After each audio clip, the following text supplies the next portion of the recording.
સુરત જિલ્લાના કટોદરામાં એક હૃદયદ્રાવક ઘટના સામે આવી છે, જ્યાં કડોદરા બારડોલી રોડ ઉપર આવેલી શ્રીનિવાસ ગ્રીન સિટી સોસાયટીમાં રહેતી નિધિ રાજપૂત નામની પરિણીતાએ ગળે ફાંસો ખાઈને જીવન ટૂંકાવી લીધું છે. મૃતક નિધિના લગ્ન માત્ર 2 વર્ષ અગાઉ કડોદરા નગરપાલિકાના પૂર્વ ઉપપ્રમુખ શશી સિંઘના પુત્ર અને જીમ સંચાલક સૌરભ સિંહ સાથે થયા હતા. મૂળ બિહારના આ વગદાર પરિવારમાં બનેલી આ ઘટનાથી સમગ્ર વિસ્તારમાં ચકચાર મચી ગઈ છે.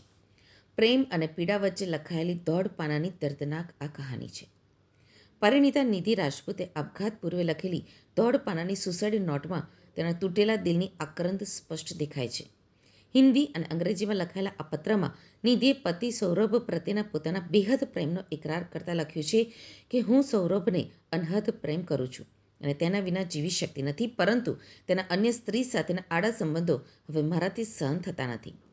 પતિના આ સંબંધોના કારણે અસહ્ય માનસિક યાતના ભોગવતી નિધિએ આખરે અંતિમ પગલું ભરી લીધું.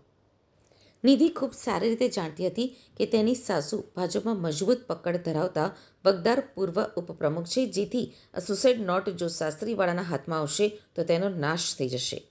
આ ડરના કારણે તેને જીવન ટૂંકાવતા પહેલાં ખૂબ જ સતર્કતા વાપરીને પોતાની આ 1.5 પાનાની ગુપ્ત ચિઠ્ઠી સાડી અને આંતર વસ્ત્રોમાં છુપાવી હતી, જેથી કોઈપણ સંજોગોમાં તેની મોત પાછળનું અસલી કારણ દબાઈ ન જાય અને જવાબદારો સામે કાર્યવાહી થાય.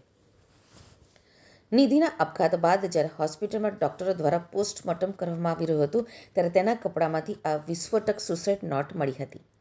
પરિણીતાએ છુપાવેલી આ ચિઠ્ઠી સામે આવતા જ ઉપસ્થિત પોલીસ અધિકારીઓ પણ ચોંકી ઉઠ્યા હતા.